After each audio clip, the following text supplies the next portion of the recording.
everyone. Guess what? Dani's back. Good morning. Even I was not expecting this. Like, I thought she was going to be gone for the entire July. I was kind of sad that I was going to have to do the Blood and Guts episode by myself. But one thing about me, baby, I love some gore. All right.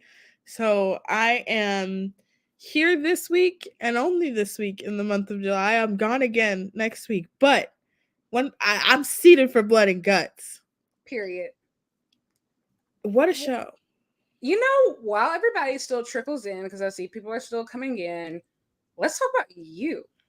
Because you were jet setting, styling, and profiling. Let's talk about it. Like Miss Europe. Miss Europe. I was, yes. So I bought myself a graduation gift this summer. And so I went to London, and then I went to Amsterdam, spent some time in Switzerland, and then Paris, and then I was in Venice, and then Florence, and then Rome. And I had the time of my life. When I tell you I lived a hot girl summer, I mean it. I mean, it's not over because next week I'm going to Puerto Rico. But yeah, it was so fun. I had so much fun. Me and my best friend went. Amsterdam, respectfully, dirty. Like, y'all. Really? I've always wanted to go there. I've always heard like really nice things about it, and everybody was super nice. But like the streets were like dirty. I was like, I don't know, y'all. It's not giving. My favorite place was Switzerland because there were no people and everybody was so quiet. And then Paris, which everybody told me French people were mean. They were so nice to me. So I heard that Paris was really dirty. That's what people say, but it's right before the Olympics, Gotcha. So everything was clean, everything was working, because I also heard they were like, yeah, the metro does not work in Paris. Like, don't expect it. But hey, it was ready for me. I hated Venice. Mm-hmm. Venice, when I catch you, I hated it. It was 1,000,000 degrees. There was nothing to do, and they hate tourists down. Like, you had to pay a tourist tax to get in. And so I'll tell you, we took like a boat to get in. And as soon as we like docked our boat, they like surrounded our boat and they're like, show us your registration for like I was like, what? But that sounds awful. So where was your favorite place in Italy? My favorite place in Italy was definitely Rome because I'm just a huge history person. And I went to a vineyard and we got like we did like a wine tasting at a vineyard and I got so drunk. It was so much fun, and then I spent so much money. So I am poor, but life is about fun, right, guys? Right, exactly. No, seriously, no. That reminds like last year, I went to a couple of different places in Europe, and I spent so much money, but I don't regret it. Like any type of tasting in Europe is like you get so drunk off samples. So drunk. They were not cutting up the short. That's for damn sure. That's what we and love you have to hear. To buy the water, so I'm like, I just don't need it. You have to buy the water? Yeah. Oh, that's crazy. I said, okay, never mind. Oh my gosh. And so when do you go? So you're in Puerto Rico next week? I leave for Puerto Rico. What day is it? It's Wednesday. I leave for Puerto Rico tomorrow night. Oh, I love your life so bad. And then when I get back, I start my new job where I'm making more money. So I'm like, guys, things are kind of looking up for her. Maybe I'll get better Wi-Fi. Speaking of new jobs, like I think I have been so slack recently on wrestling content. I've like recently started a new job a couple weeks ago, and so like I feel kind of bad. This is like the only thing that I've been keeping up with like regularly every week, like trying to do this show. And even like, what was it, 2 weeks ago? I was like, fuck it, like I just couldn't do it. Like I had a lot going on, so hopefully I find work-life balance to keep the wrestling in the loop. But the girls are outside. We're booked and busy, guys. Maybe it's a brat summer. All right, there's lots going on.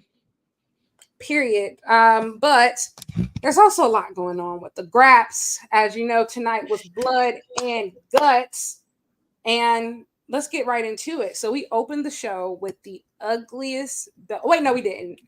We just opened the show with Will Ospreay. I was gonna say Billy Goat was out there first. Billy Goat, that was my fault. We started the show with Will Ospreay showing us his theater chops. Listen, I know a Glee fan when I see one. I know a Glee fan when I see one. I know a musical theater. I know a Phantom of the Opera. I know a Phantom of the Opera lover when I see one. He feel like a Wicked person to me. He looked like he's fascinated by Wicked. No one mourns the wicked. When he saw, yeah, that's him. Yeah, but when he saw the knife in the tire, oh my god! How are we gonna get to the arena, bro? How are we gonna get to the arena, bro? What's gonna happen to me now? What's gonna happen to me now? Can you drive? Do you have a car? Yes. Do you have a car? Can I ride with you? Can I ride with you? Get in, jump in. Do you even know how to drive a car? No. Yeah. Cinema, baby. He been practicing. You know, he was in a mirror like. Listen, Will Ospreay told everybody back there, I got this. Nobody needs to write my segments. I got this. Watch this. I've been waiting for this one. He said, let me cook. Billy Goat, that was great. He made me giggle. Like, that was short and sweet. And Alex Marvez always looks like he never knows what's going on. So I do think that always helps. Yeah, which is good. He just let Will Ospreay take his car. He let the British take his car right before the Olympics. But okay. Damn. You know. Me personally, I would take that. But you know, hey, beggars can't be choosers. Then we moved on to this patriotic celebration. Well, I tuned in to watch the president, and then I tuned the actual patriotic celebration. President, and then I tuned back to watch MJF, and then I turned my TV off for a few minutes. Just, I don't need either one. You know what? What's funny for me, because I didn't watch Joe yet. I think I probably I'll see the clips. Wait, how was it? Was he's alive, right? Yeah, he up. He was he was up. You know.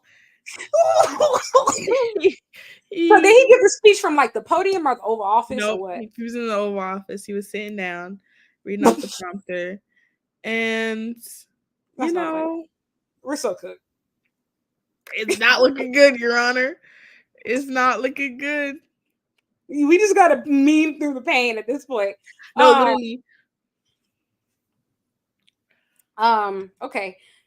So this is what I thought was really funny about Max's segment. It was 100% absurd. He said several offensive things, but what I thought was hilarious was the speed. Like, you can tell that they were very short for time, and so they said, yes, even you, hurry it up. He was talking so fast. Like, I've never heard him talk that fast before. Like, he had to get all of his bullshit out. He wanted to juxtapose him and Joe. That's what it was. So you want to watch Joe go slow, you want to watch me super speed. I just don't understand, Max. I just don't understand. I think we could get Will Ospreay over without you being real American, like, super patriotic. But and here's my thing, right? We talk about all the time, but you've been doing the same shit for so long, and for you to even be like, "Oh, I'm Mr. America," bitch, you talk about how you hate all of America except Long Island. So this whole Captain America bullshit don't fucking work. So, like, it just brought me back to, because remember when Ospreay beat Kenny, he turned that belt and he was like, "Oh, this is gonna be the British belt now," and it was just like a thing. It wasn't, "Oh, I hate the rest of the world." It wasn't like, look. He was just like, "This is my." All he said was, "Hey, this is the U.S. Championship. I don't really have an attachment to that because that's not the country I'm from. So I'm not from there. So that's cool. That's cool. To the country I'm actually from." Yeah, it's fine. I just don't. The imperialistic, patriotic bullshit. And it's I'm not. also one of those things too of just like they're trying to do a lot right now, I think at the same time, because one, I don't think we need evil foreigner or evil patriotism. Like especially now, like Never. in this country, ain't shit funny. I'm just gonna say that in this country right now, ain't shit funny. The Everybody only shut the type fuck of up. if you're not competing in them Olympics right now, I don't want to see I don't want to hear anybody shit from you. nothing, like nothing. Put And that so flag away. there's that, and then there's two. It's just like Max like literally built like this whole gimmick off of I don't respect anybody else. I don't respect New Japan. I don't respect anybody else. And now you're wrestling in Arena Mexico. What is it like next week or the week after? It's like what? Oh, what? It's just a lot. Don't get me wrong. I do appreciate them making him wrestle and making him do like the stuff that everybody else do. But like, please don't go on Arena Mexico on this bullshit. Like, I think I will puke. Like, I think I will quite literally puke. And my thing is like, it's not even like it doesn't come across well. You can do like I'm better than everyone gimmick, like every single person is beneath me. If you're not me, you're nothing. You can do that. This doesn't even come across or resonate well. You sound like a white supremacist. Well, yes. I'm not accusing you of being one. That's not what I'm saying. What I'm saying is the way that the bit is actively being presented is I am better than you. My heritage is better than you. My country is better than you. All this, that, and a third. And when you combine that with the other things that you said in the past, whether it was like sensitive remarks, whether it was, reads or whatever that really were just xenophobic. A little xenophobic. And you know, the thing is, I believe you can hate other countries without sounding like a supremacist. You can. Zack Sabre Jr. does it all the time. Like Zack Sabre Jr. literally talks about how other like how America is beneath him, like all the time. And it's just like, yes, exactly. You're right, King. Like it's just I think it's the how. What I will say is this was overtly obnoxious to the point to where you want him to lose that title just so bad. Like Will Ospreay, please just get it off him. Now, I will say a great point was made. Charlie tweeted this, and like because I was at All In last year, I agree. I do think that they had to do something to like get some super mega heat on Max because last year in Wembley, he was so over. They started singing his song. It doesn't have words. Like I was there. It was crazy. Like, but I just think that this is just such low-hanging fruit. Like, do something else. Do anything else. What have I said? Right? I've said this time and time again. Men aren't good enough haters. They stop at the surface level. Bitch, grab a shovel and get to digging. All right? Are you serious? You're going to tell me that there's nothing in Will Ospreay's past, present, or future that you could latch on to build some mega heat for? Are you serious? Absolutely. We all know that ain't true. Come on. Like and not even necessarily that, but it's just like okay, this is so easy. All of us can write these bars, bruh. I've said crazier shit to people on Twitter. You're on national television. Will Ospreay has also given you so much for free. Like I mean, like he's literally this is a guy that like roasts himself all the time while giggling. Like all you gotta say is like you can't read. He be saying it. He seems like he struggled with that, like it's right there. It's right there. You don't have to do the white supremacist thing. Why do you want to? Oh. Anywho, he then unveils a new belt. This is the ugliest belt I've ever seen in my entire life. Somebody was like, no, it's not. The US spinner belt was uglier than this. So was the 24/7 title. Pause. Hey, listen, the US spinner belt was kind of fire. I liked it. I did. Yeah, I liked it. But at that point, I was a shameless John Cena stan, so that makes sense. And also, the 24/7 belt, is it the most beautiful belt in the world? No, but at least the colors match. Like, it's pretty basic. Like it's just a gold plate on a green belt. This shit right here, terrible. I'm Awful. actually indifferent about it. Oh, okay. I didn't care. Everybody was like, "Oh, it's so ugly." I'm like, it's bearable. Really?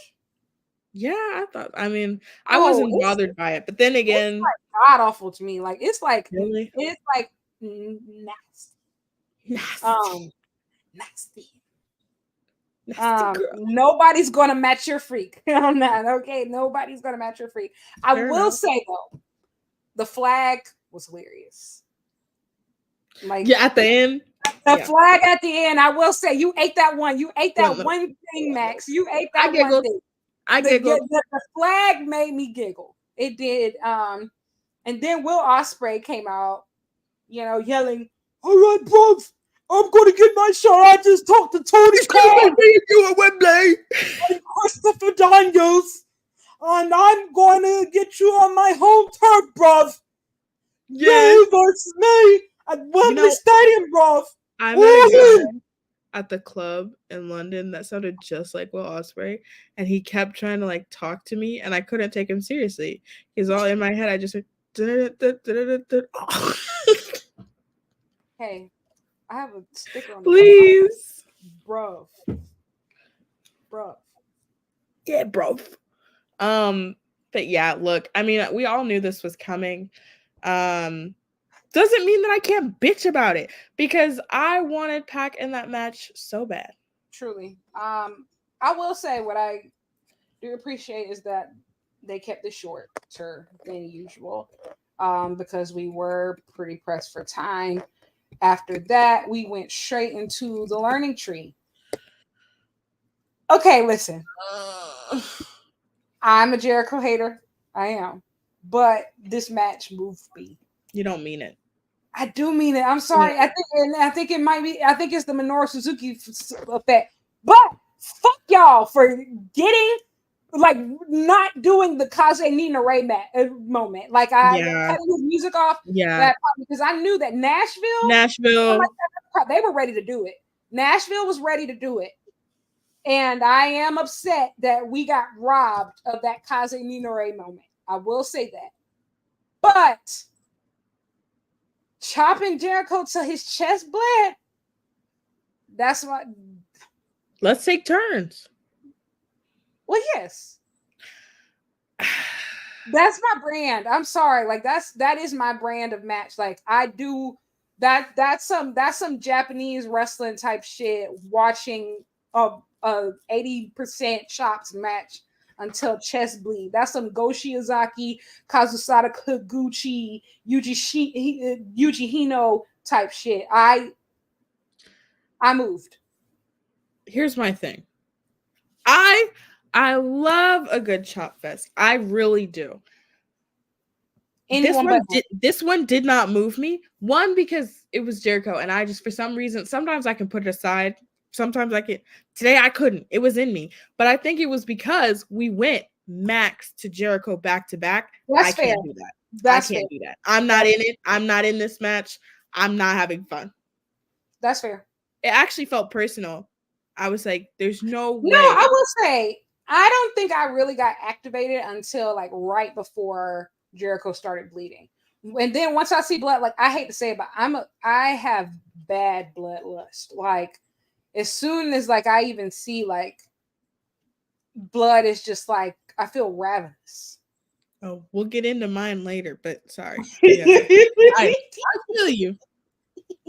I have bad bloodlust, and like it's just like chopping him till his chest bled, and then like I think when he got down to the mat and when you saw like the big blood stain on the canvas, like I moved. And honestly, it really had nothing to do with Jericho. It was more so to do with Minoru Suzuki being just Minoru Suzuki.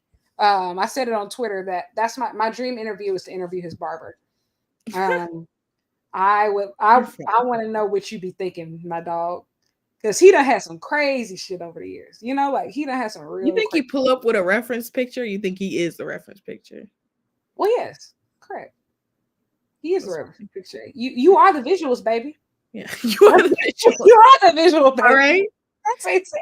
All right. Um, I know you like Renaissance or whatever.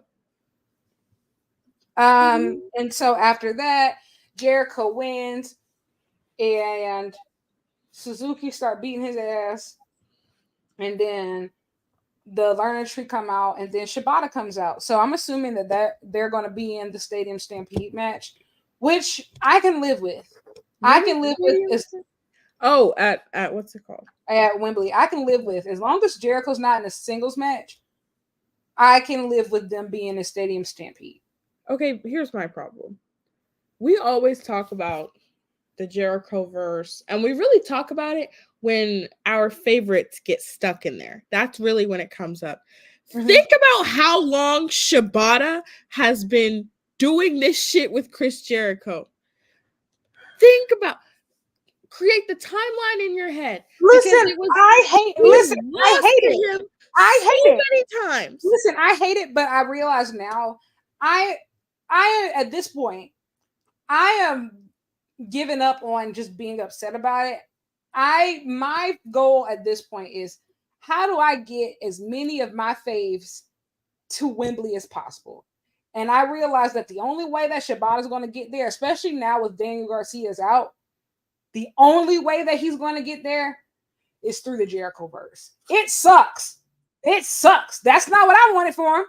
You know, we've talked about it on this show all the time, that we would have had Shibata and Garcia winning the tag titles at Wembley. But that is just not the cards that we have been dealt. And so I refuse to be happy. Well, I'm not happy when about Chris it. Jericho goes around. I can't do it. I'm just happy that Shibata is going to be at Wembley Stadium. Like I think that's more so my thing of just like, and I mean, imagine, fuck that, because the way that it's looking, it looks like Minoru Suzuki is also gonna be like, Kazi Nina Ray on Wembley. Like that's I like at this point I can't even think about. I'm trying to like focus on the positives of just like Kazi Nina Ray in Wembley Stadium. Okay. You focus on the positives, and I'll sit here wanting to kill myself. That's fine. Oh wait, no! I didn't know that was what you were going to say. Please don't! Balance. Listen, we need real haters back, and I feel like that's something that's been really missing with you been out. I think in the IWC we've seen the presence of a lot of false idols, false. I can't even say it. False haters. Yeah, y'all don't mean it. They don't mean it. Y'all don't mean it. It's not in them.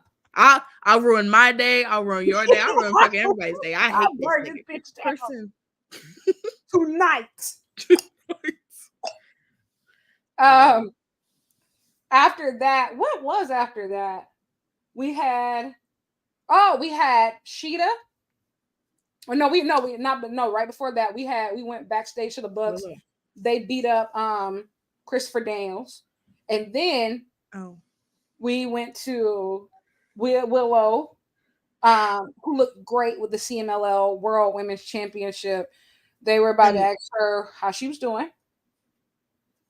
Then that bald bitch came out. That bald ass hoe. That shiny ass forehead. That bald bitch Oakley Hathaway came out there like an apparition. And I will say, that is when Chris Statlander came out, bro. I'm not gonna lie. I know, like, she's supposed to be a heel. She's supposed to be evil and all, bro. That thing is stinging. Like, that is crazy. You know what I was thinking? Them chaps, did you see those pants? Who sold those to her? I really didn't. I was kind of like, I was kind of distracted because I was so worried about Willow's tube top. Oh, yeah. I said, you know what? It was especially like that hit her with an F5. I said, oh my God. That's a lot of faith to have in a top. That's like a that. lot. But you know what though? They wear, whenever they wear tube tops. I learned this like it's a backhanded, like I've learned this like it's a backstage trick. Apparently, like they have like the special top grip that they use whenever they wear tube tops and stuff. especially if they know they're going to be in a physical segment. I didn't know that because I've always watched like Scare. I wonder if they got that for like wigs too. That's what I mean. Lock it down. Christy Statlander, I'm so fucked up about you. Good God, that's crazy. You can't keep getting away with this. That the chaps, I know you got some Ivy Park in your closet. I know you bought from that denim collection. I know you did. Wow. God bless you. Stokely, you're still a bald bitch. Fuck you. But Willow and Stat are having a match next week where I'm assuming that it's going to hopefully lead to a match at Wembley. The girls deserve. Absolutely. So the girls deserve. So I would like to see it. Then we had Britt versus Cheetah. Okay. Let's talk. Dentist. Great gowns. Beautiful gowns. Beautiful gowns. The gear hit. But I knew that. I mean, we knew that. Because it always hits. We done called her a lot of things, but she ain't never been ugly. You know, like that, and that's just the truth. And also, Big Sheeta, I love that you put those pantsuits down. The fur coat 8. And I will say, Big Sheeta, she put her working boots on tonight. I can tell, like she earned her paycheck this week. That's for damn sure. She's back in full form. You can tell that these teases towards this heel turn, the way that she was looking at that kendo stick, etc. But DMD, I'm gonna be honest, I'm not going to be too hard on her right now because this is her first match back. This is her first match back from what seemed to be a serious injury. Like she had apparently a stroke. However, if I don't see something soon, I think we need to have that conversation. Because the thing is, I have reserved judgment on you, Brittany. And the reason why is because I believe that everybody deserves a fresh start, especially coming back from injury. Because you guess what? Some people come back from injuries and they like the second coming to Tanahashi. I'm looking at you, Mina Shirakawa. Went from the worst wrestler in stardom to becoming that girl. And so, different things, different strokes for different folks. And like, I'm thinking of just like you giving these great promos, you're doing these great segments. But at the end of the day, that bell got to ring. Dr. Brittany, here's the thing. And we've spoken about it a lot on this show. The women's division that you left is not the women's division that you're stepping back into. So I agree with you in terms of giving her a little bit of grace, getting the ring rust off, but also keeping in mind that you're about to do Wembley Stadium with a roster full of girls that can go. With the greatest versus the greatest North American women's wrestler of all time. And there is an opportunity. There is an opportunity. You aside, like setting you aside, there is an opportunity for someone else on that roster. And I could think of a few names. Willow. Stat. Either one. And among other girls who could put on a classic given that slot. You have been rewarded that slot because you were that girl before you were gone. You were. We will give you that. You were that girl. You were treated like that girl. That's what I'll say. Maybe not in the ring, but you were treated like that girl and presented like that girl. Absolutely. It ain't the world of old, baby. It ain't the world of old. I think it also shows concerning, considering the amount of time, the little amount of time that there is between now and Wembley. This was concerning. Yes, and I think also too of just like think about how much somebody actually like broke it down of like the blood and guts since like they first started doing it about how much women's action like it got each episode. Like One episode it got like 3 minutes. One episode it got like 5 minutes. One episode got like 8 minutes. This year, the women got what? 25 minutes of television time on the Blood and Guts episode. That's crazy. That's a lot. Think about how many women were showcased last night. That alone shows it is a completely different division. We touched on 3 stories in a major way tonight. In big ways tonight. And so it's like, if you can't cut the mustard, get to the back of the line. Because the thing is, you can, will, and should be replaced if you don't got what it takes. That roster is deep. The girls are ready, and I think I'm going to be honest. Sheeta could be in your spot right now doing exactly what you're doing, playing the exact same angle that you're playing, and we know she could have a better match. Yeah. So look, Dentist Girl, I'm going to be so honest with you, right? Like, you'll get a lot of shit from a lot of people. I don't care that much. So I'm not a DMD hater. I'm not a DMD lover. Very much apathetic towards the girl. True. This ain't gonna work. And I think also too, I genuinely want her to succeed in this spot.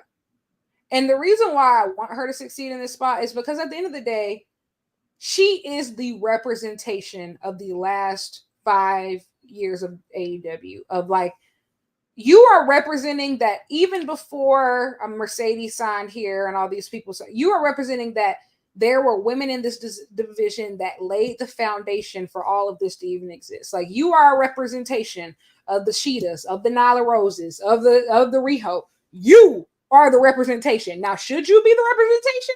No. Oh, sorry. But that's a whole different conversation. But at the end of the day, you are the sole representative of that era. And I think that even though we're going forward, I do think that it's important that we can look at the past fondly and say, like, oh, that was good too. Like, like that mattered too. These women mattered too. And that's why I want her to succeed in this role. I do. But that in ring.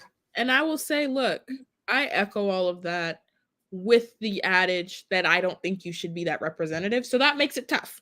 That makes it tough. Yes. Well, yes. I mean, especially when we saw Nyla Rose last week. Great. We saw Sheeta tonight. Great. Hooping. And we know Riho, don't play with her. And I think that is where the frustration comes, is because you were chosen as the representative for this spot, but we have seen what your peers can do. And you can't do what they do. Or at least, I'm not saying you can't, but at least you're not showing that you can. We ain't seen it. We ain't seen it. I want to see her succeed. All that aside, because I want to see a good Mercedes match. I don't want to see a Mercedes carry. I don't want that, Mercedes in Wembley Stadium? I want to see her hoop. I want to see a match of the year candidate. That's what I want to see some fucking graps. And we're not seeing that right now. At this point, they just going to have to run the blade, which, hey, I'm cool with. I'm cool with. Hey. Do what you gotta do. But that's the thing, too, of just like, Britt Baker, you are used to before anytime you have a match on the card, you just have to have a decent match, and that's fine. They're serviceable. Let's just be real. With all the Mercedes, all the hate that she gets, and all the pressure that she gets, etc., anything under a match of the year candidate is going to be seen as a failure. At Wembley Stadium? And baby, you not dragging us down with you. Absolutely not. This is the year of the Black woman, baby. I'm sorry. That's what we can't have. This is the year of the Black woman. I'm so sorry. So sorry. Do what you want. Argue with your mama. But it ain't got shit. Look. So get in the lab. Get in the booth. But after the match, was very interesting. Mercedes came out. Loved the fit, by the way. Yeah, fit went crazy. We love the cowboy hat and everything. She said, I'm going to give you my answer. The answer is no. And then Camille makes her debut as Mercedes' new heater. I loved it. I think that she's needed that for a while, and now this really completes the heel turn. I think this is a good role for Camille. And like the thing is, when I even got like when I had heard the rumblings that she was going to come to AEW at some point, I started watching some of her old matches. I will say this: she's not a complete product by any means necessary, but she did really, really well with what she was given.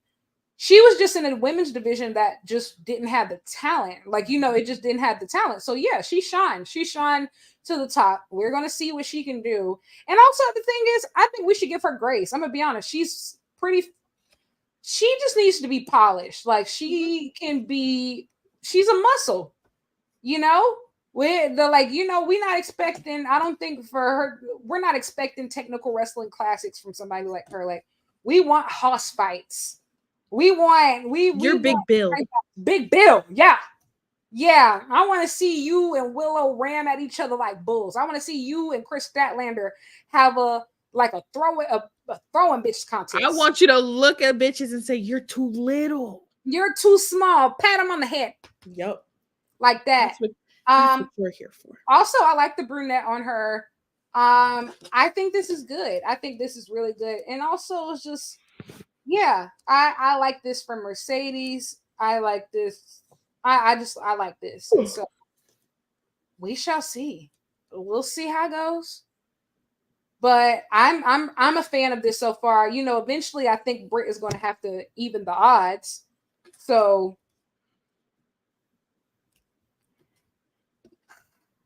we will see. And I will say, if you had asked me a couple weeks ago, I would have said, oh, this is a means for Britt and Deanna to finally team up, because we know like they're besties in real life. But you know, Deanna's like super heel right now. Yeah. And so Britt is also this super baby face. And so there's only one woman I can think of, guys. Do what you will with that information, but get ready to bang your heads. She's coming. Mother's coming. The real wrestler in the friend group is coming. The real Hooper. The real Hooper is back. That's the real match we want. Yeah. The real match we want. Big Jamie. Yeah. Yeah.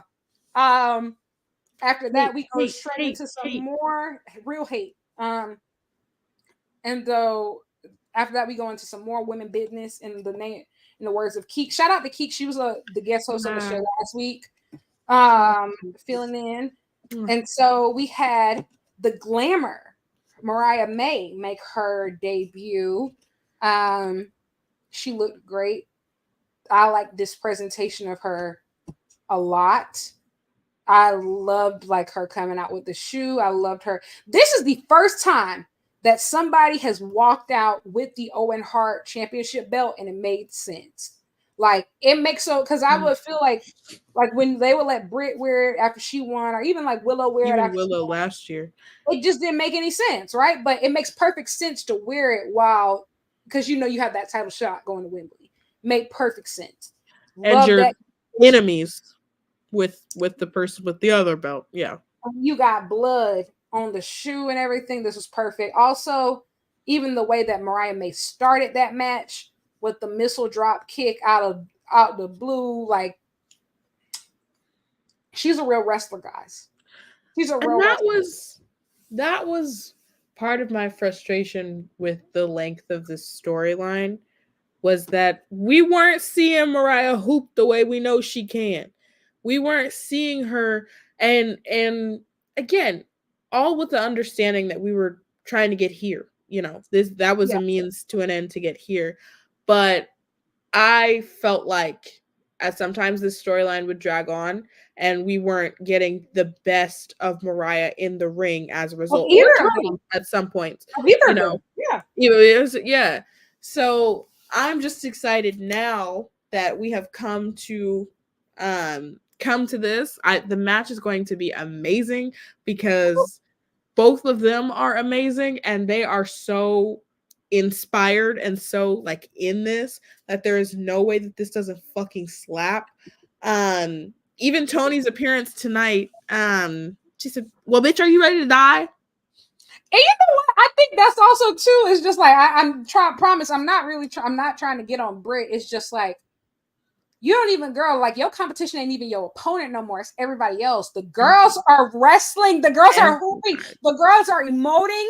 Like everybody is on. Everybody is on 10. Y'all, Jericho had a good match tonight. Like you really like. I'm sorry. Things are different. We're on the road to Wembley Stadium. There's no room for and everybody acting like it. Get in the groove, like, and I think that's what I do like about AEW right now, because this time last year, you would have thought they was going to the swap meet. This time in the Wembley Stadium, like no, like this is Wembley Stadium. This is and even with last year, I think also a big difference. Like last year, we were building all these things for All In, but still we were still saving some things for All Out. Yes. So we were doing all this stuff, and then they'd be like, "But we're actually not going to handle that at Wembley." They're not. What? Do you like? They like. Do you like this Kitty Takeshita? You want to see Kitty Takeshita? Do you like it? Do you like it? Do you like it? You're not going to get it at the biggest wrestling show ever. Trios match. But here's your 10-minute Golden Lovers reunion and Hangman. Deal. I'm not gonna lie, y'all. Here's the thing, though. Bitch like me, it was fun, y'all. It was fun in the moment. I giggle. But you know what I realized though, and I tweeted this the other day, but I was like, I don't understand how we as a people, looking back at it last year, like just how did we not riot? Just let Ospreay's opponent be Jericho. The thought of that is in 2024 makes me want. I can't say that. That was gonna get me on a watch list. How did we not riot, y'all?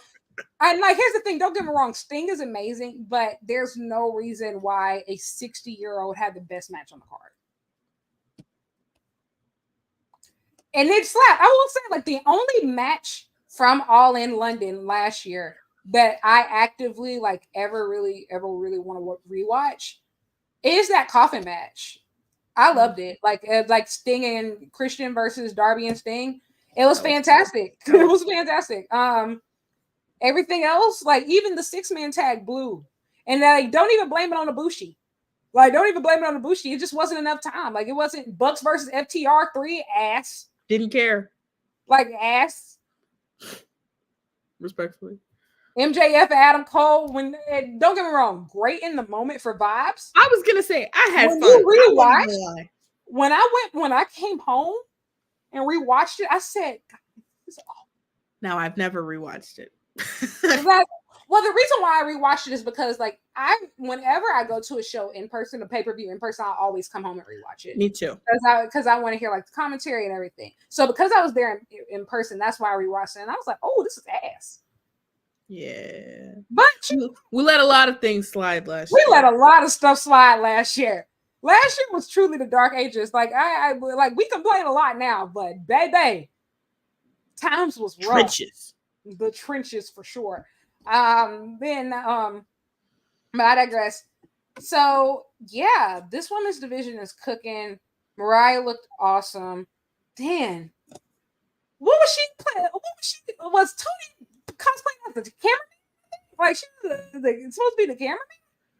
She ripped that thing up. And she just said, But she was like the Grinch. Whoa.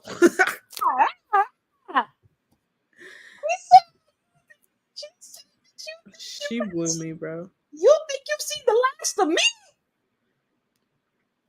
But I'm very excited for this match. And that crowd was lit.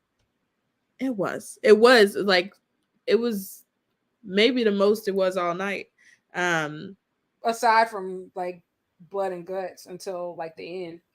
Yeah. Honestly, until the Swerve Hangman bits. I'll say those were probably the latest. We'll talk about that. Yeah.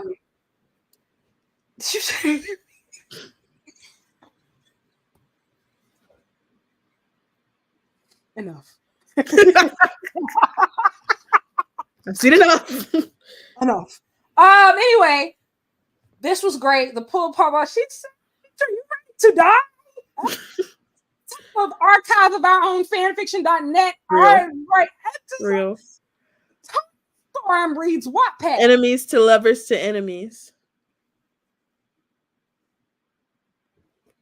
Tony Storm be on Wattpad. I see you, girl. I see you. I'm familiar with your game. She on fanfiction.net. She look at her. She old. Real. Real. It's so funny. It feels like she's old. Tony's really not old at all. Like she's like 2 years older than me. No, I meant like she's timeless. Well, yeah, she is. Yeah, she's timeless. Yeah, you wouldn't. Know. This was great. Mariah sticking to the red and black color scheme surprised me. For some reason, I thought she was going to go back to pink, but I like this. Yeah, I like. She looks like, I will say, like she seems like a very much like a femme fatale type. I like this. I like it. I dig it. I like that she brought back the evil glamour music. This is fun. This is great. The girls ate. The crowd went wild. We then had a pack squash match. I'm not gonna lie. If I don't find out what he's doing for Wembley soon and I don't like it, we are going to have a fucking problem. Somebody needs to die. Because right now for Wembley, remember, I asked Tony Khan in his face last year at the All-In Scrum about these people, right? He was like, oh, I had big plans this year for Bryan Danielson, Jamie Hayter, and Pat. Okay. Bryan Danielson in the main event. Jamie is supposed to be on her way back. What are we doing with Pat? Immediately. I need to know. I'm actually like, I'm not playing with you. I'm actually like very upset about it. Not just in relation to Wembley, because I hope, I have faith that he will have his Wembley moment. Because I'm sitting up here and I'm like, at this point, fight Takeshita.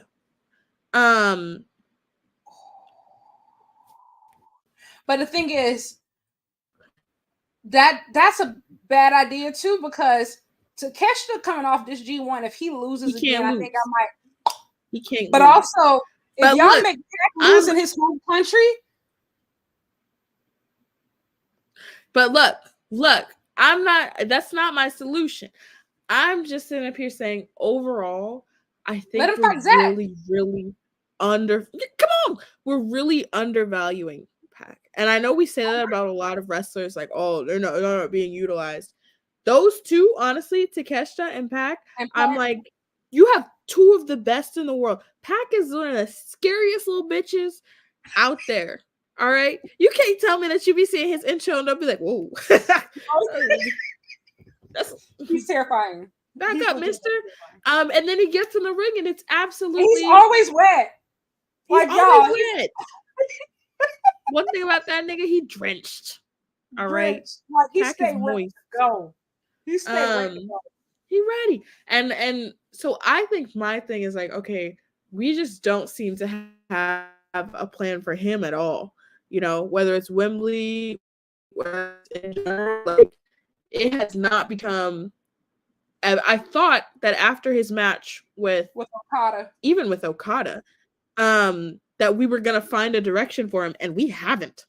Y'all acting like he one of these regular bitches. He's not. We got all them titles y'all can give him. Come on, we got all these titles. We got all these titles. Pat can't have one. Y'all, come on, man. Come on. But I digress. So Pac for Wembley. Also, we saw back. I will say this shit was so funny. Like, this was so funny.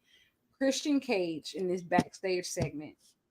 He said, my son, Nick, you have permission to speak. You can say whatever you want. Listen, I love Christian because he might be terrible, but he's fair. He hates everybody else's kids, but he loves his own. He said, Nick, you are my son. You are my prodigy, my pride and joy. I want you to have the world, the moon and the stars. Speak. And then y'all, how we know what Kip Sabian doing at Wembley before we know what Pac doing? Even though, don't get me wrong, I'm very happy that it seems like Kip Sabian will finally end up at Wembley. I was very sad about that last year. Okay. I thought he was gonna listen. I would be happy if he just got in a pre-match battle royal. I didn't know that Kip was gonna put him in like a this thing with Christian. We ain't got all these damn spots on the damn card. Nick Wayne said, "You sad because your dad died? Suck it up." Crazy. Y'all, anybody notice? Like, I forgot that Nick Wayne is an actual teenager because I said, did he always sound like that? And I was like, oh, his voice is getting deeper, like right in front of our eyes. Like, you're a child. Yeah. I forget. I said, did he always second puberty? Yeah. I said, like, he said, you sad because you crying because your dad did? Suck it up. I said, oh, crazy. And it's just crazy because Christian has normalized that.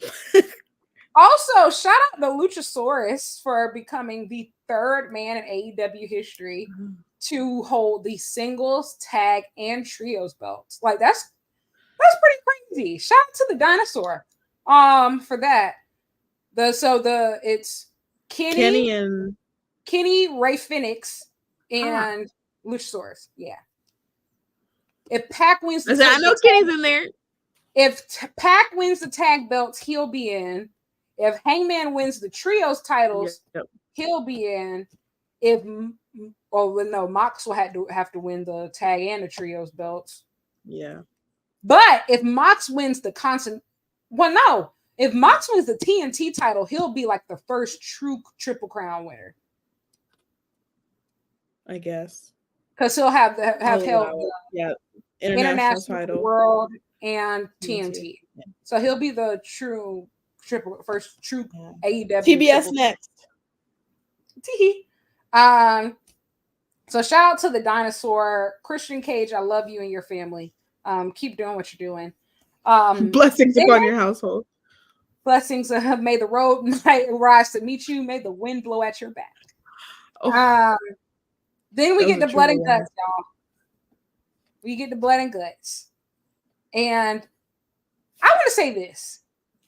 I think we can all agree the build sucked. The build sucked. Like, the build sucked. But I will be honest. After the past week that this country has had, after the past week that I've had, I came into this just wanting to have a good time. I will be honest. Like, I really just came in here. I started drinking. I have a mini bottle of pink Moscato that I just started drinking. I'm sorry. I just needed to relax. I said, give me all the chaos, stupidity, just insanity. And when I saw that we were starting this match off with Darby and Jack Perry, I knew. I said, yeah, we're going to get it. We're going to get it. I had a great time. I did. I had a great time. Now, was everything perfect, logical? I do think that now they have y'all, and I say this as somebody, I love this man, right? I do love this man. I love Bryan Danielson so much. Like, I love Bryan Danielson so much. I met Bryan Danielson and I literally forgot my own name. I met Bryan Danielson at Tokyo Airport and we talked about All Japan and Stardom. It was the greatest thing that's ever happened to me. I almost missed my flight. The boarding doors were almost closing, but I just had to talk to that dragon, man. I love this man. I love Bryan Danielson. She about to say but. But y'all.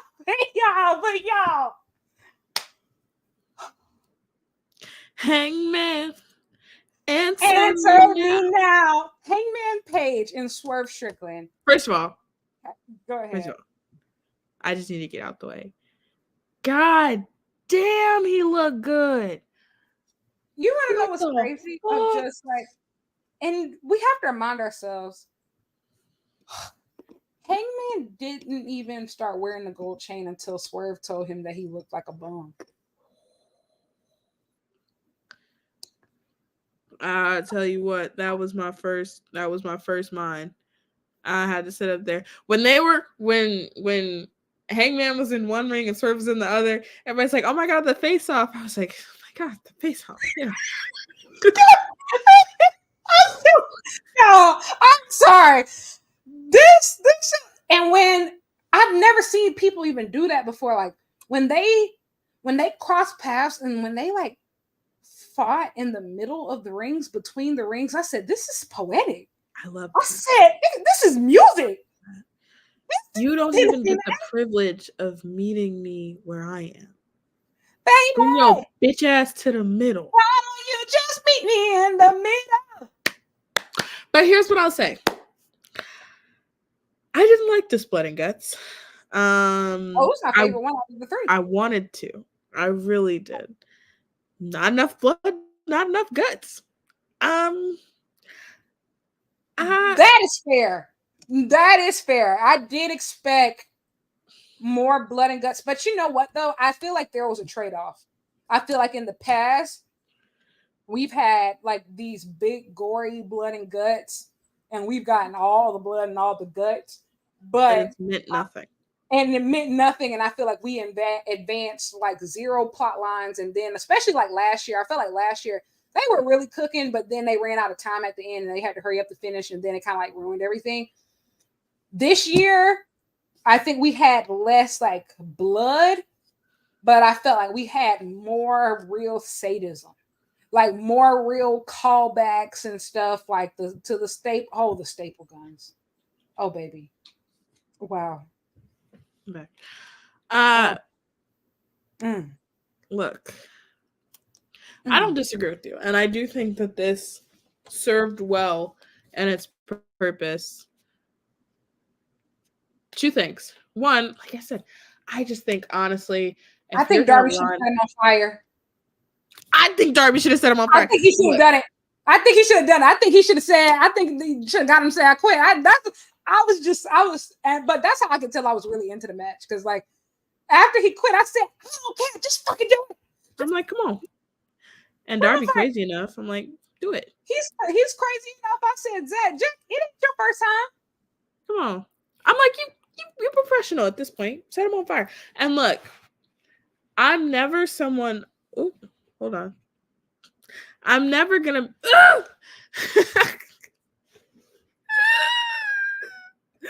I'm not gonna sit up here and say like I never want performers to put themselves at additional risk. That's not what I'm saying. What I'm saying is we've seen all these people, every single one of these people in this match do crazier things.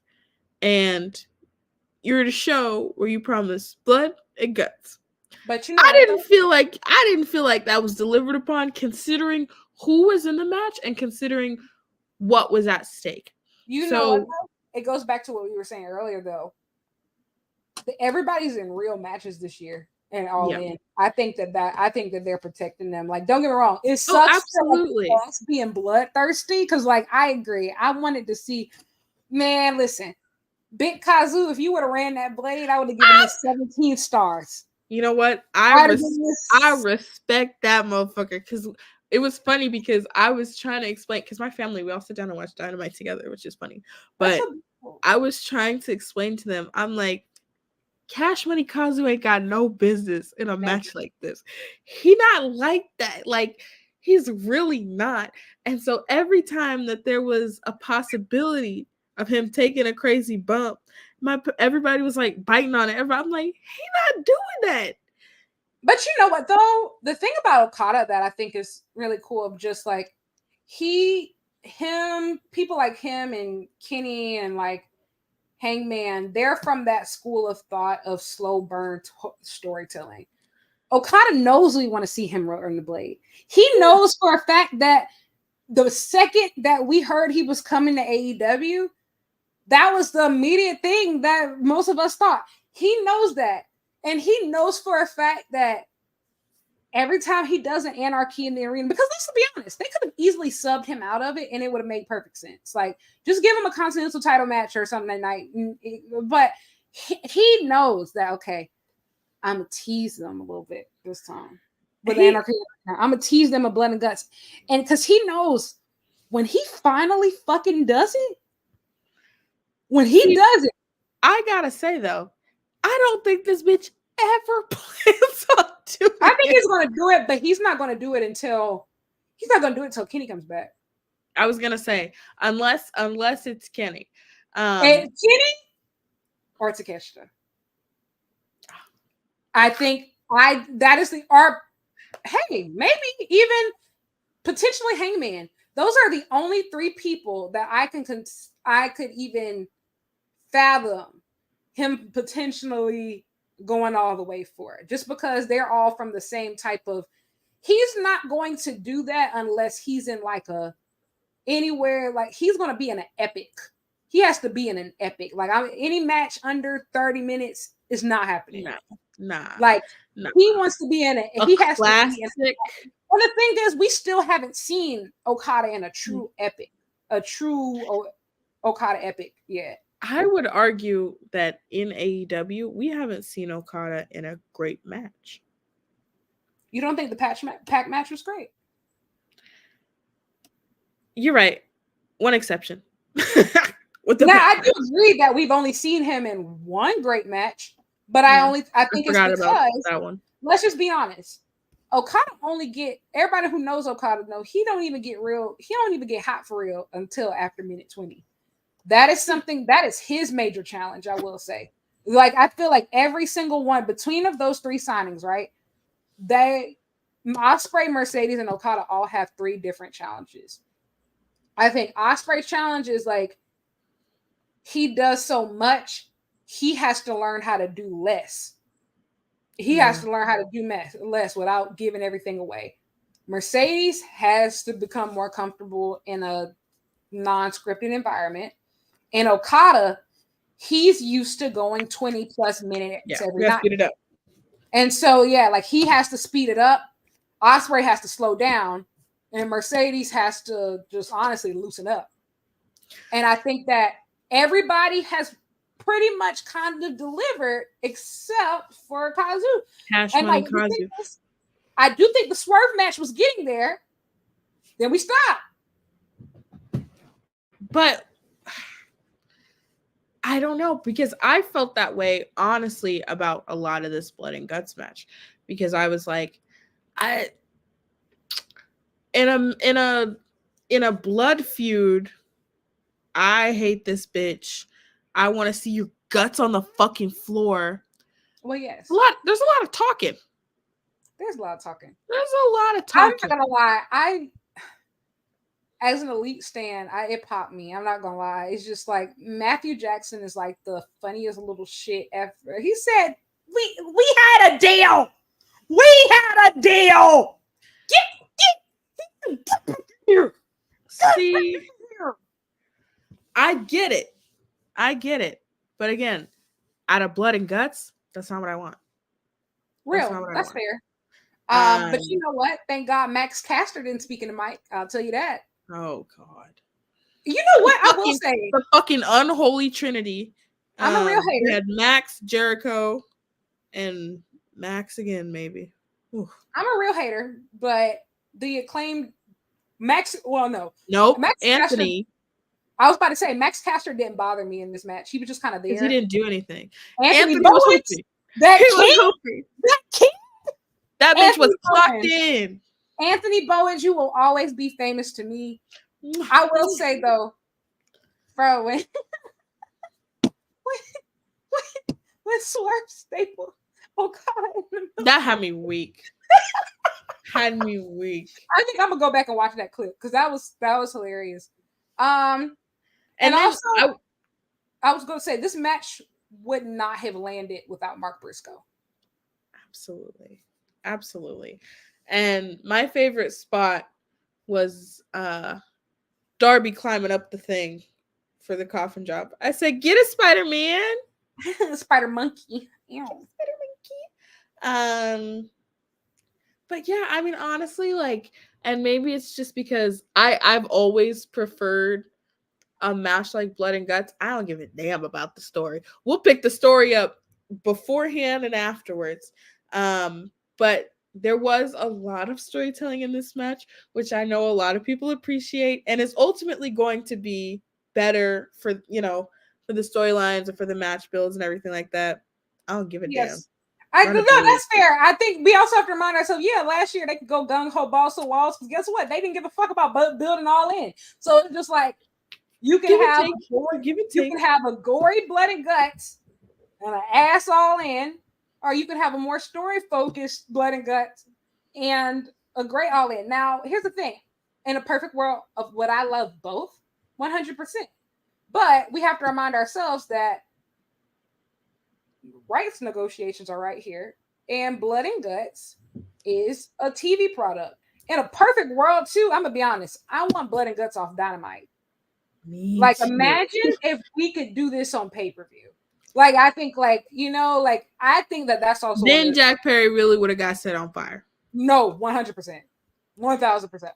He would have been on fire. I would like to say, did anybody check on Hangman and Swerve?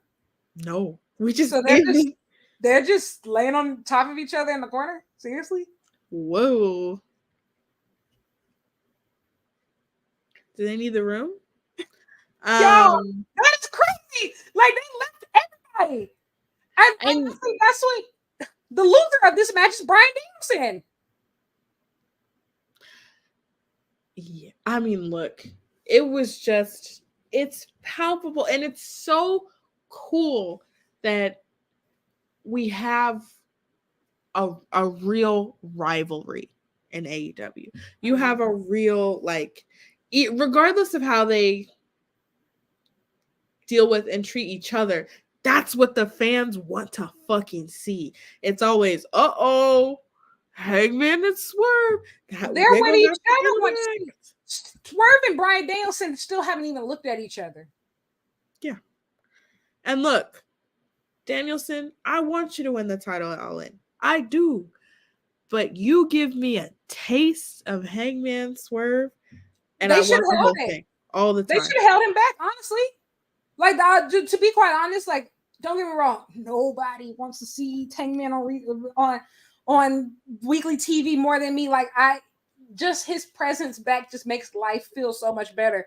But honestly, y'all should have kept him until after All In. I hate to say it, but it's the truth.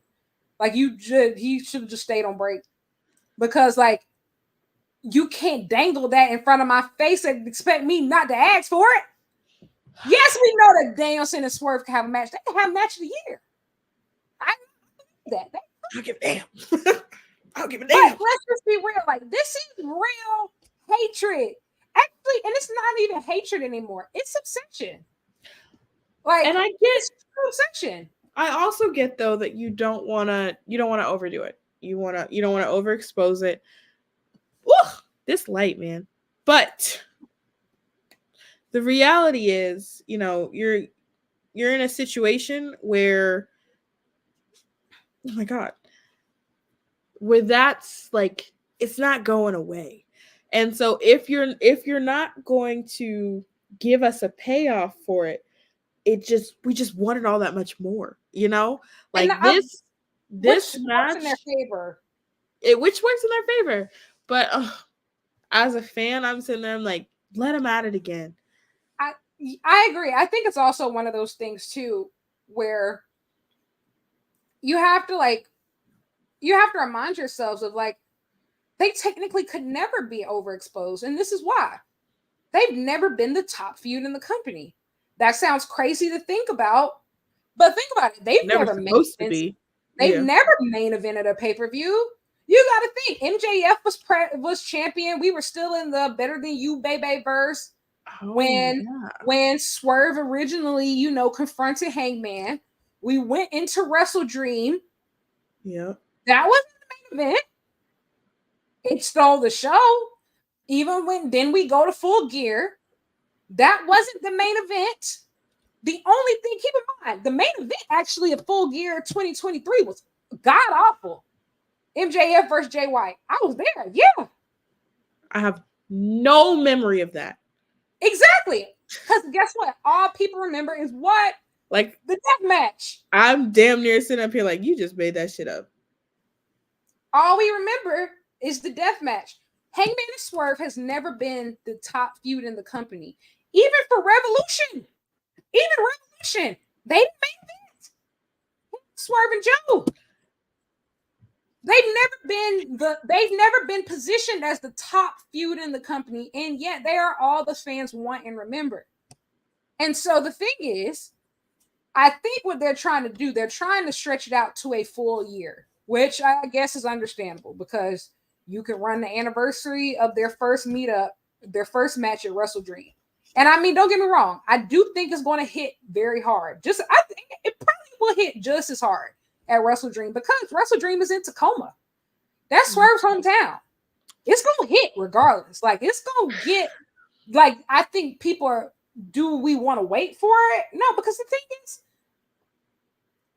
we've seen them wrestle 3 times, and I still feel like I can watch them wrestle at least all day, every day. I want to see y'all do all the stipulations. I want y'all to try that exploding barbed wire death match again. Let's do I want y'all to have a regular wrestling match. Everything that's in the notebook, empty it. I want to see an Iron Man match.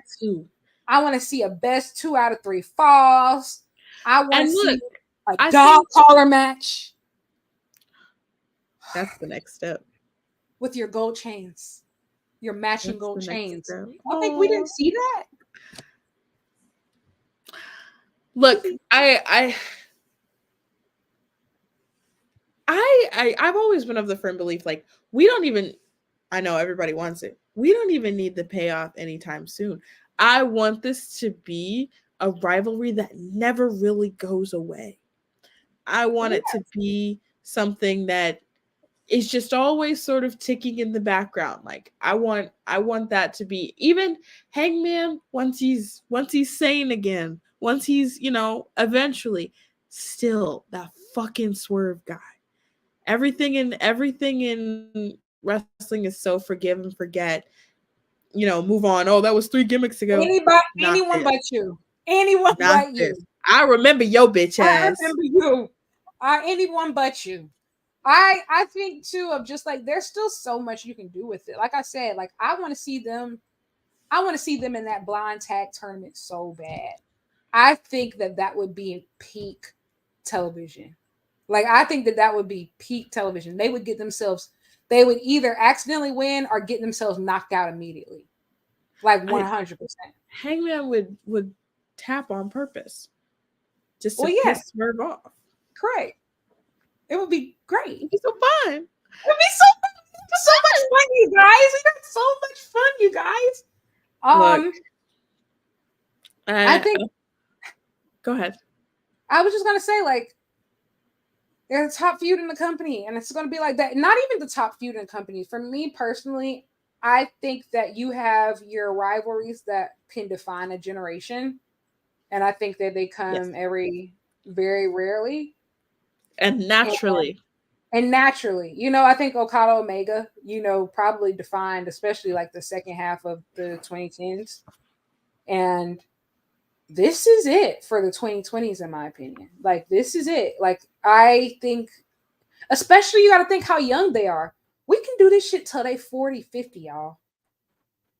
We can do this. We can do so much. Like, you can do so much. And I'll be seated.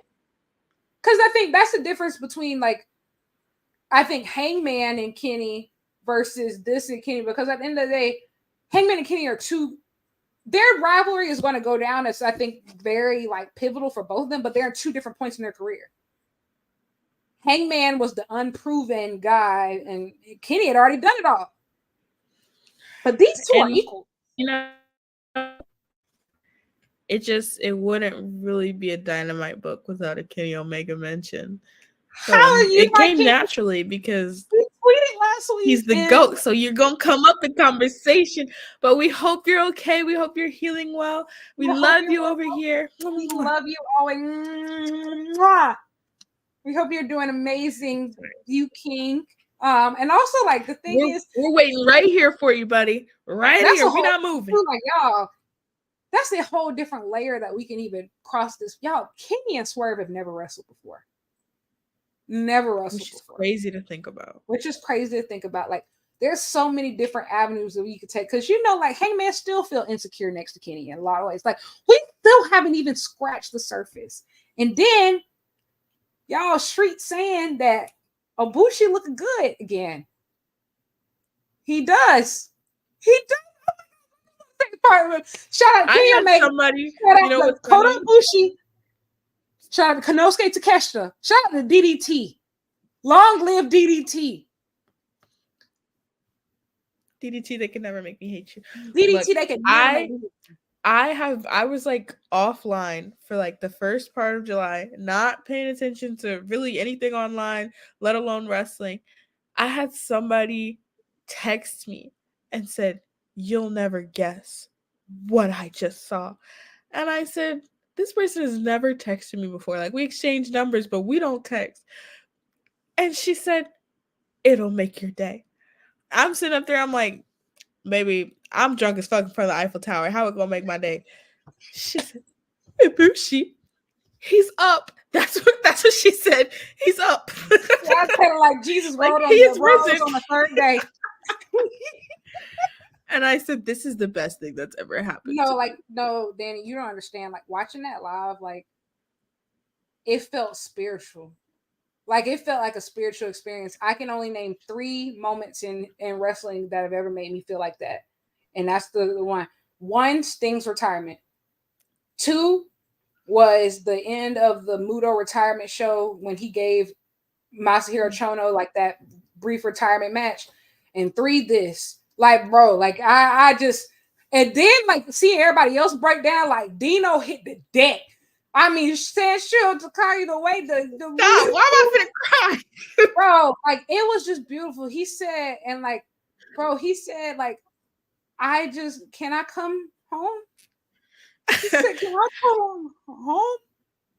I said, what? And then after the show, they do the DDT photo shoot. I see it. And they said, no, your family, you come. And they said, Takeshi, you come too. We don't care. You guys can go anywhere all over the world, but this is your home. You will always be. You are people. And the thing is, you got to think, it was only right. And I'm preaching right now. It was only right that this was the healthiest that I've ever seen Ibushi look in a long time. It was the happiest I've seen him look. And it just felt right. Like, when I say, like, it just, like, all the stars aligned. Like, he wasn't meant to make that big comeback in AEW. He wasn't meant to do his best in Noah. He wasn't meant to make the big comeback at Glee.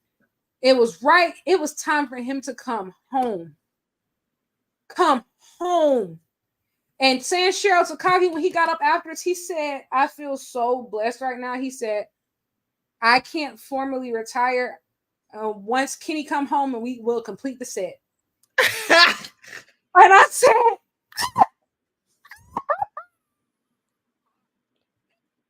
yo, this shit means something to me. Y'all don't get it. Y'all don't get it. Like, y'all don't get it. Y'all not there. You're not really in the field. You just tweet a lot. Period. Like, when they told the Ibushi and Takeshita, get in the picture. Family. Like, I still have this to say of just like, guys, this Hangman Swerve shit, we can eat for eons. We haven't even scratched the surface. We can eat for eons. Like, they what, 34? Hangman's birthday is this weekend. I think it's, what, Sunday? Yeah. Happy birthday, little outlaw. And it's also, this Saturday is known as National Day of the Cowboy. Is it? 4th Saturday of every July. Why do you know that? I was actually looking something up on the National Day calendar, and I saw that. I said, "Oh, you know, okay. Today's National Self-Care Day." Oh wow, I should get better at that. Me too.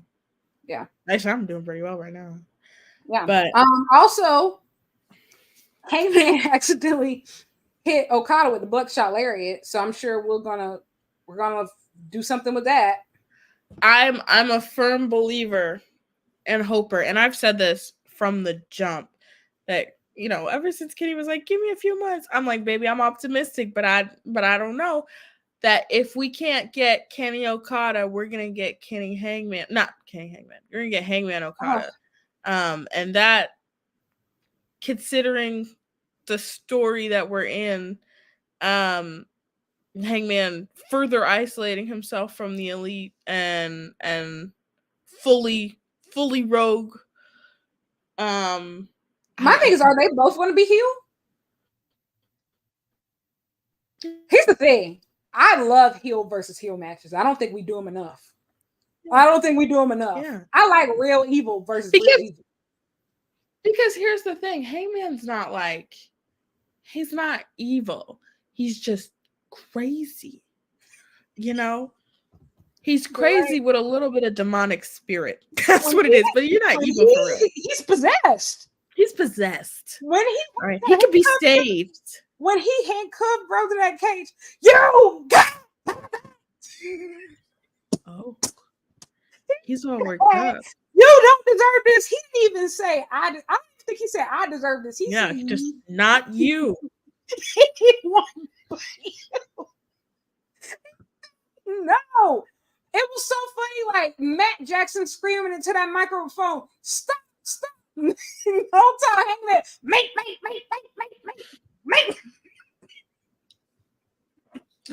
But that's not Hangman's soul can be saved, okay? If we, you know what I'm thinking though, his soul won't be saved until Kenny come back. Probably not. Which is, we'll talk about it afterwards. Probably not. His soul is not going to be, it's not even going to be close to saving until Kenny. Okay, let me ask you. This is pivoting a little bit, but still talking about blood and guts. Just real quick. The Bucks. What are we going to do with them? I love the Bucks, obviously. Huge Bucks fan here. I just don't think that right now, it doesn't seem like we have a team in place. I don't want to see Bucks versus FTR again. But I don't want to see Bucks versus No. I also don't want to see Bucks versus the Acclaimed. Like, and I get it with MCMG may or maybe not be doing. I'm gonna be honest. Motor City Private Party, Top Flight. Yes, Motor City Machine Lucha Bros. Anyway, like I think everybody should have been upset, even if they signed for AEW like right now, right? I think it would be really fucked up for All In. Think about like the history of this event, and you have this team that just signed yesterday, and they just get plopped into the tag match. Like I do think that would have been fucked up. Like they would have had to debut at least by Double or Nothing for it to be something. Now, I mean, another free agent team that could potentially work just because like they're also British is Grizzled Young Veterans. But like I said, they would have had to be on TV by now. Yeah, we would have had to get this going. I think that we could have done, because here's the thing: if any tag match deserved to be on Wembley stage, it was Bucks versus Lucha Bros. Like Bucks versus Lucha Bros, 100%. That's what I've been saying. And so I don't know. They would have been better in blood and guts. At this point, I just gotta pray. I get a little overdone with like the 4-way tag team matches, but Dragon Gate just had an amazing one. So like it's proof it can be done. But that it seems like that's going to be our only way out of this, a multi-tag team match. And so, yeah, Lucha Bros, Private Party, clock in. Clock in. It's time to go. Like clock in, because like no, we can't do. It's getting serious out here. And I will say this: like, I have never really gotten. I've never had an anti AEW agenda. I obviously want them to be successful. If you think that WWE Gareth is the worst of your problems, you haven't seen anything, bitch. And I'm not playing. All Elite Wrestling, you want us on your side. No, you really need us on your side. Because the one thing about the comments, they are not on your side ever. Because look, you want us on your side. We should not be your enemies. But don't make us be your enemies. But if you make me have to start that agenda?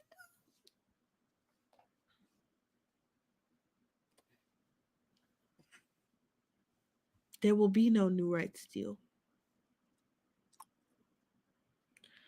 Like You the know color what else purple. though? What you do to me? I was gonna say, you know what else? And maybe this is just, I don't want to see Darby and Jack. It wasn't my first choice. Because honestly, I don't hate it as much as I hate Bucks versus Acclaimed. yeah. But I don't love it. But I'm like, I want Darby against the biggest motherfucker you got on the roster. Well, all right? yes. Throw that little hoe around like he ain't nothing. Speaking of which, did you see the match he had with Beast Mortos? Did you get to see it? Yeah, I did. Whoa. Amazing. Darby Allin, here's the thing. I know some people were saying like it might be too early to call it. We've been saying this since at least 2 years ago. He might actually be the best TV match wrestler of all time. He actually might. Like, I've never seen nobody. If he's not there, he's getting damn close. Because, like, and the reason why I say this is because there's literally nobody in history who has ever been willing to sacrifice their body to get a match off like that. The only person who might be close is 2006 Jeff Hardy. 2008 Jeff Hardy. My fault. 2008 Jeff Hardy. 2008 Jeff Hardy. But you know what? It's just, I was literally talking to my mom about this yesterday. I was like, you know what? Darby Allin, absolutely. You see a Darby match on a card, and you're like, well, I'm at least gonna watch that part. I am. Yeah. You know, the rest of the card, you're like, whatever. But I know that he gonna do some crazy shit, and I want to be seated for it. And I will say, if Darby versus Jack at Wembley, you got to believe that Darby is going to do something insane. He might actually set him on fire then. He gonna jump off the roof. I will also say, speaking of roof, AEW, you don't have as many people as you had last year. And I don't mean that as a bad thing. I mean this as, don't build that tiny ass stage. Give us, we need drama. I need something big. I want now that you have 50,000, so that's a good enough audience for it to still seem packed, but that's still enough space for you to build a big ass stage. Give us the drama, the glitz, the glams. I'm not saying you have to be WrestleMania. You're not WrestleMania, but that doesn't mean that pageantry is dead. Put even some money into it. Wrestle Kingdom had 30,000 people, and they built a stage in the Tokyo Dome. I saw a tweet the other day, and I'm sure you saw it too. It was like, oh, the possibility of a WWE AEW Super Show. And I responded that the only thing the WWE should bring to a Super Show is the budget. All right? Well, yeah. Everything else? Well, no. Okay, pause. Because the thing is, I think that they overdo it, especially now. Like, I will say, I have hated WrestleMania's presentation for the last 2 years. Like, no, like, here's the thing. Last year, the stage was beautiful last year. But, like, the LED barricades and TurboTax while you're trying to watch Rey Mysterio versus, Dom, like, it was crazy. And, like, even this year, like, you got the black women wrestling with chicken around the ring. Like, it's a lot. Yeah. Like, the LED barricades, like, they do too much. Like, I feel like if I could get a WWE stage with AEW ringside, like the barricades and like the ringside presentation and layout, right? That would be my ideal setup. I want a big pageantry on the stage, but all that extra LED barricades. No, keep that. Keep that. No. Keep that. I just write the check. Correct. And then I'll take it from there. I think also the thing that too is just like, Tony, you have the money. Like, I think that's what pissed me off. Like, you have it. Why are you acting broke? Like, last year, that's all that stage, and I will say, especially sitting on the floor, we couldn't see it. Like, I couldn't even see that short ass stage. Are you crazy? Like, are you poor? You have the biggest. I think he wanted to show off the crowd, which is fair. It was 80, but guess what? You don't got it this year. Build it up. Build it up. If you build it, they will come. Build the wall is crazy. All right.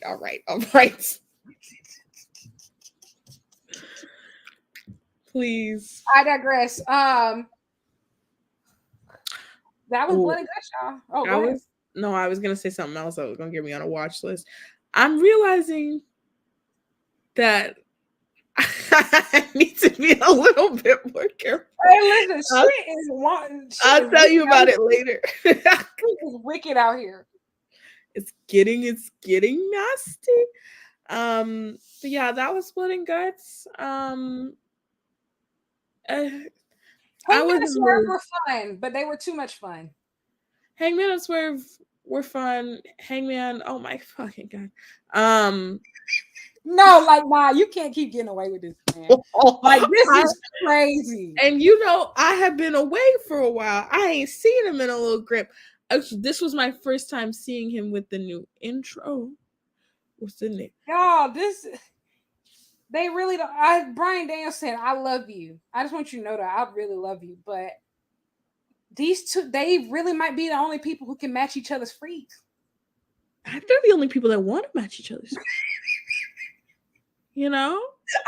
It gets uncomfortable after a while. Just like, all right, you crazy. You know, you see somebody like do something like, you be like, I'm crazy. Like, I even people try to like out nasty each other, and then you see somebody do that one thing and just like, all right, I'm out. Like, I'm out. Of like, okay, y'all just acting up now. Like, y'all, I wasn't ever really in, but now I'm really out. Y'all, like, it's just no. They be waking up in the morning like, I cannot wait to freak with Swerve. I've seen I know this feud has gotten is so good because I know people who either hate one of them or both of them, and they're flat out like, this might be my favorite feud in wrestling. Like, I know people who can't stand Swerve who love this feud, and I know people who think that Hangman is so overrated who love this feud of just, you could be both, meet in the middle, dance all night. Right. It's pure. And with that, y'all, that's all we got. There it is. And there it is. Wow, this was a great return. Couldn't have asked for any better episode. Love to have Dani back. Now, she won't be back next week, but she'll be back after that. Yeah. So the week after. But yeah, guys, we're having so much fun. We've had so much fun. Blood and Guts was cute. The girls are the best part. The girls are killing it. The women are womening. BMD. Clock in. We're having so much fun, guys. Yeah. Also, Royal Rampage on Friday. I haven't seen. I'm sure somebody's waiting on Twitter to spoil it for me. I can spoil it for you right now. I'm kidding. I do know, but I won't tell you. You do? Yeah. You know? Do I know? I won't tell you now. Oh, yeah. You can tell me afterwards. Yeah, because we don't want to spoil it on the podcast. Yeah. But, yeah, guys, this has been fun. Where can people find you? You can find me on Twitter at Dani Don't Miss, but more importantly at Black Girl Wrestling on Twitter, Instagram, and our website, blackgirlwrestling.com. Lyric, yourself. You can find me at Lyric Wrestling on Twitter and Instagram, and subscribe on YouTube at Lyric Swinton. So, yep. All right. That's all we got, folks. That's another page closed of the Dynamite book. We'll see you next time. Bye. Love you.